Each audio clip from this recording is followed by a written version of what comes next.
திடீர்னு நம்ம வேதனையில் இருக்கும்போது ஹாய் ஆர் யூ ஓகே அப்படின்னு ஒரு மெசேஜ் வரும்.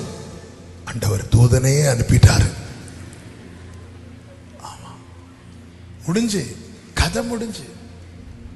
எத்தனை பேர், எத்தனை திருமணமான குடும்பங்கள் சின்ன பின்னமானது தெரியுமா?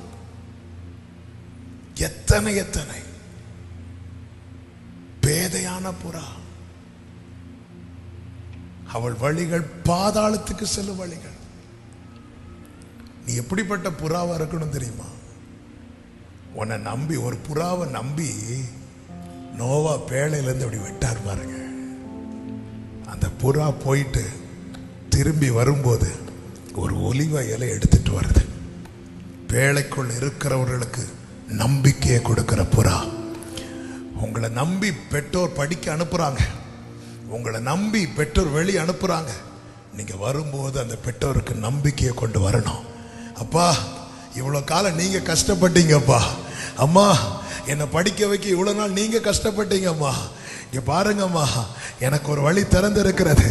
இனி என்ன நீங்க உட்கார வச்சு இவ்வளவு நாள் நீங்க சோறு போட்டீங்க, இனி என் வாழ்க்கையில நான் உங்களை உட்கார வச்சு உங்களுக்கு நான் சோறு போடணும். அப்படி விரும்புறவங்க மட்டும் கையை அசைச்சு ஆமேன்னு சொல்லுங்க பார்க்கலாம். என் பிள்ளை படிக்க போன இடத்துல குற்றுயிரா வரான், தாங்க முடியாதுங்க. பெற்றோருக்கு தாங்க முடியாது.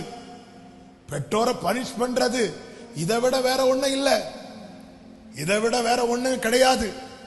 அவன் ஒரு பெற்றோர், ஜனிப்பித்த பெற்றோர்கள் தாங்க முடியலன்னா உலக தோற்றத்துக்கு முன்னமே முன்குறித்த தேவன், இப்ராஹிமே நீ பேதையான புறாவா இருக்கிறப்பா, உனக்கு யார கூப்பிடணும்னே தெரியல, சொல்யூஷனுக்காக எங்க போகணும்னே தெரியல, அதான் பேதையான புறா.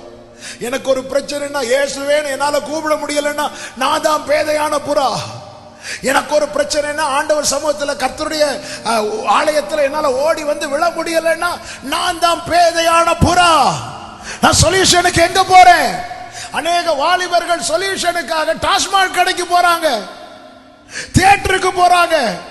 எங்க இடத்துல பாவம் அதிகரிக்கிறதோ அந்த இடத்துல போறாங்க. தெரிந்தெடுக்கப்பட்ட எப்ராஹிமே, நீயும் வழியை மாற்றிட்டியே, பேதையான புறாவா இராதே, அம்பு உன் ஈரலை பிளந்து விடும் என கர்த்தர் வேதனையோடு எச்சரிக்கிறார். வேதனையோடு எச்சரிக்கிறார். நீ திரும்பு, நீ திரும்பு. எப்ராஹிமே, என் மேல வச்சிருக்கிற மொத்த பாசத்தையும் நான் உன் மேல காட்டணும்னா நீ திரும்பணும். இந்த நாளிலே